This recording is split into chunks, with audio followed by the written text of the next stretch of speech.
Oke,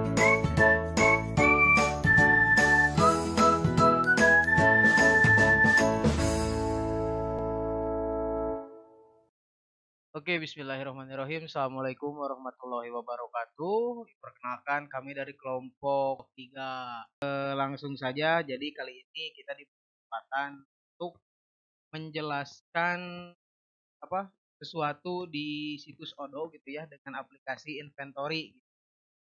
Studi kasusnya itu nanti di public with tuh rekan-rekan semuanya. Oke, langsung saja kita masuk ke Odonya gitu ya. Nah, ini odo.com. Sebelum masuk ke pembahasan inventory-nya, kita akan mendengarkan gitu artian dari Odo. Odo adalah salah satu aplikasi open source ERP berbasis web yang dapat digunakan sebagai aplikasi sistem informasi pada suatu usaha. Ada banyak modul-modul yang sudah disediakan oleh Odo, antara lain accounting, inventory, sales, purchase, point of sales, CRM, website, blog, chat, human resource, e-commerce, project management, dan masih banyak lagi. Pengguna hanya tinggal menginstal modul-modul yang dibutuhkan.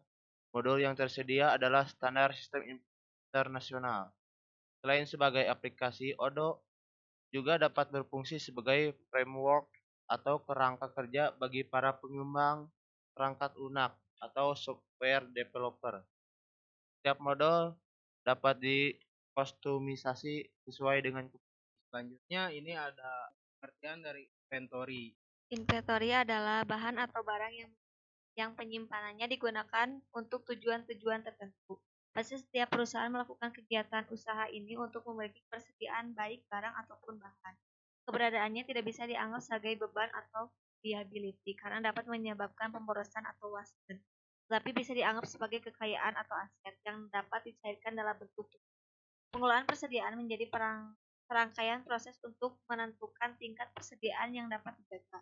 Jika jumlah persediaan besar atau overstock, maka mengakibatkan munculnya dana tidak terpakai dan nantinya ada resiko kerusakan barang yang besar. Tapi jika persediaan sedikit akan mengakibatkan resiko adanya kekurangan stok karena barang dapat didatangkan mendadak dan sebesar yang akan dibutuhkan. Nantinya akan menyebabkan terhentinya proses produksi, tertunda di bagian penjualan dan kehilangan uang. Selanjutnya ini ada tutorial login. Dulu tadi kita dalam website utamanya pertama klik create it, lalu kita pilih inventory continue. Nah, di sini kita akan diberikan pilihan untuk daftar. Yang pertama kita ketik nama, lalu masukkan email untuk mengkonfirmasi kita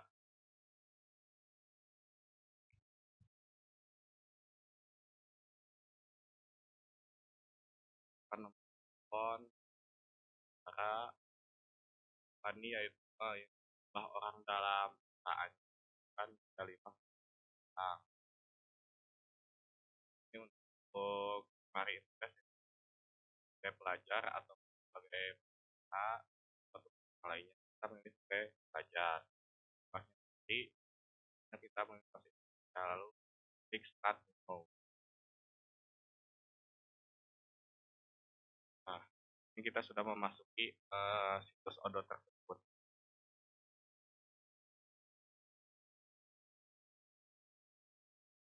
Lalu untuk memasuki aplikasinya kita aktifasi dulu lalu email. Klik aktifasi email, langsung kita kirimkan email ini. Ini ada kode aktivasinya dari website Odo. Lalu klik activate to your database untuk mengaktifkan database dalam Odo dan juga menggunakan aplikasi yang ada di dalam Odo. Klik activate. Nah, di sini kita kasihkan pilihan password lagi untuk login ke aplikasi Odo.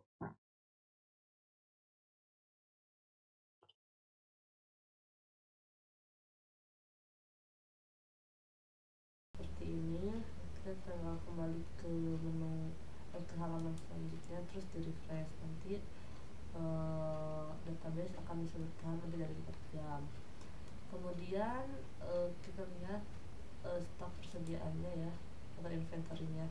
Di sini ada penerimaan dan order pengiriman, tapi masih nol, dalamnya masih belum. Kenapa? Karena kita belum pernah melakukan order ataupun penerimaan. Belum ada transaksinya ya.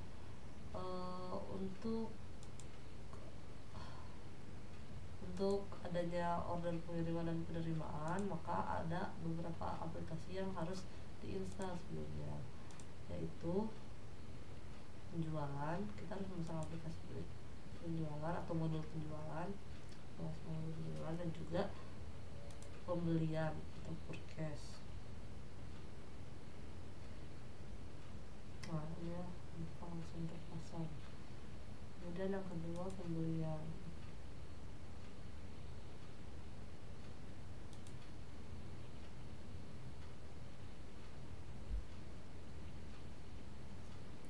Install. Nah, maka akan langsung masuk sini. Nah, ini untuk aplikasi penjualan tadi. Lihat dalamnya. Sama belum ada transaksi buat penjualannya ya. Terus ini aplikasi atau modul pembelian, sama belum ada.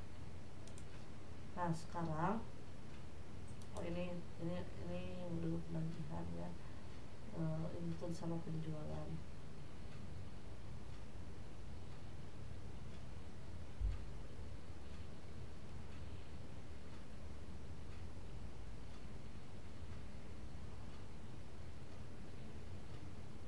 Sama belum ada juga. Nah, untuk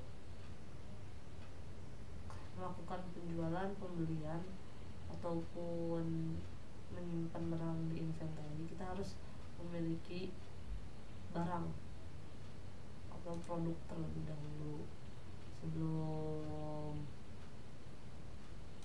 ya kita buat produknya terlebih dahulu. Sudah ada produk, kemudian klik produk. Nah, kemudian di sini kita bisa buat produk.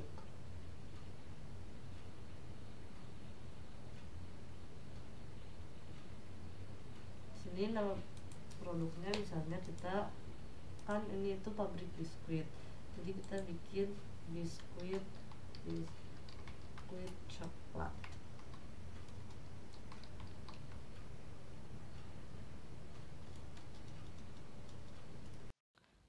Biskuit coklat.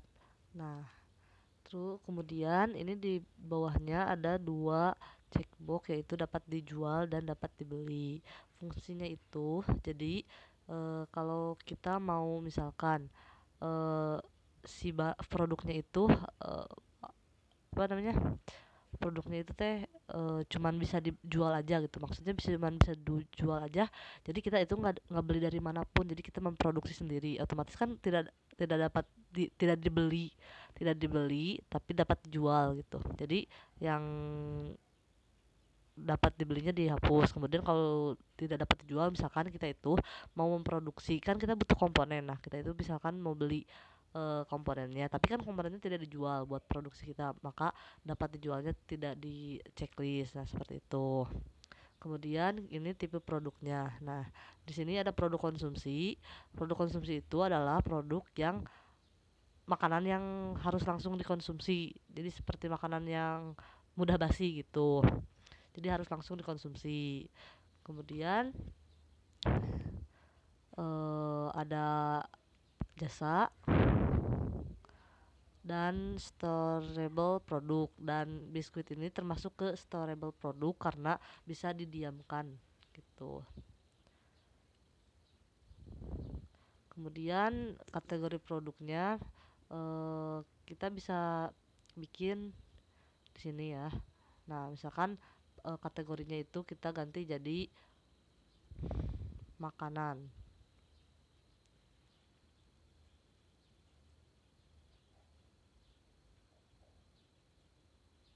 Makanan ringan.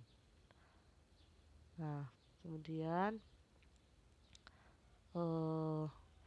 kita buat singkatannya MK. Kemudian yang lainnya kita bisa skip dan langsung ini standar, ini metode penetapan biayanya standar aja, terus ininya manual. Nah, udah langsung simpan.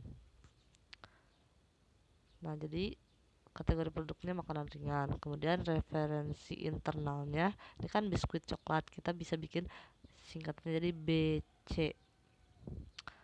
Nah, kemudian harga jualnya misalnya kita ambil harganya itu 2000. Dan ini pajak pelanggannya itu bisa nggak pakai, bisa pakai dan bisa enggak, tapi kita pakai aja. Itu ini tuh beli dari yang lain terus kita jual lagi gitu.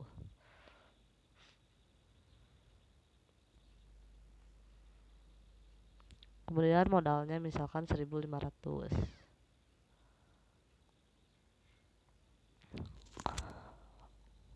Kita update kuantitinya, banyak yang kita punya gitu.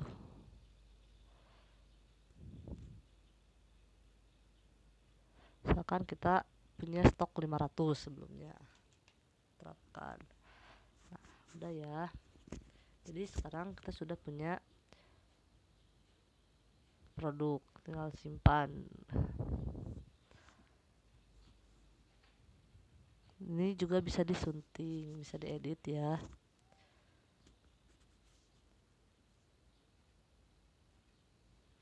Kemudian kita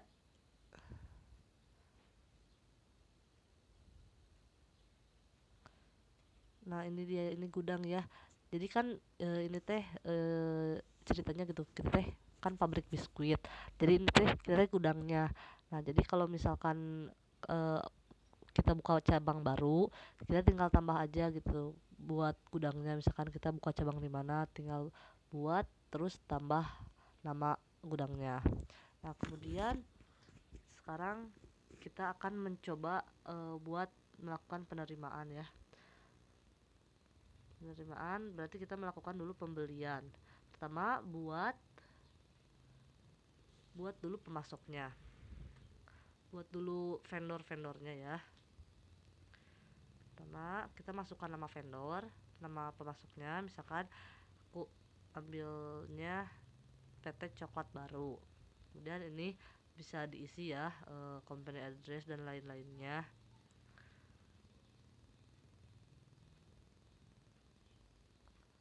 Terus ini nomor telepon, ponsel juga bisa diisi, email dan lain-lain.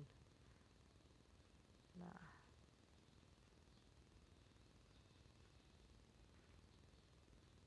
kemudian kita coba simpan. Nah, sekarang kita sudah punya produk dan pemasok, tinggal kita melakukan pembelian. Sekarang kita buat dulu pembelian, langsung kita tambahkan nama pemasok yang tadi PT Coklat Baru. Nah, ini ada order deadline-nya ya, order deadline-nya. Terus ini ada edit section dan edit produk tinggal edit produk. Nah, kalau misalkan kita mau beli biskuit, misalkan kita belinya mau berapa banyak, 100 misalkan, 100 atau 200 misalkan.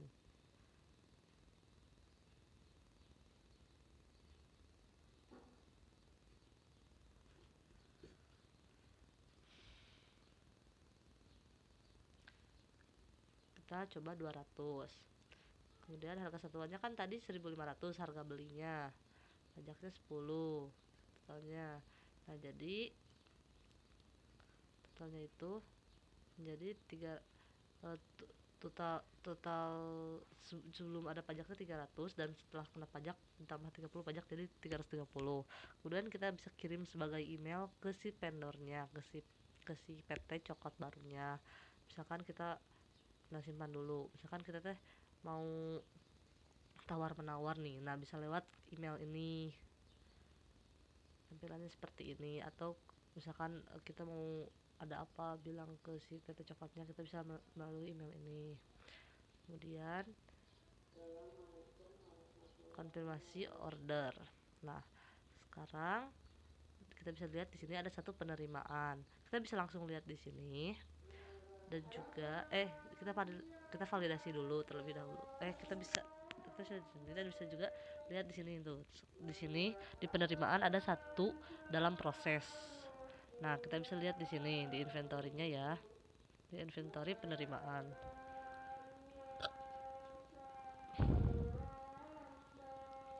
Validasi. Terapkan. Nah, itu kita disuruh untuk melakukan pembayaran. Sekarang kita kembali lagi ke pembelian. Nah, ini ya ada tuh order pembelian belum dibayar. Sekarang kita create bill-nya dulu. Nah, ini tagihannya ya. Kemudian kita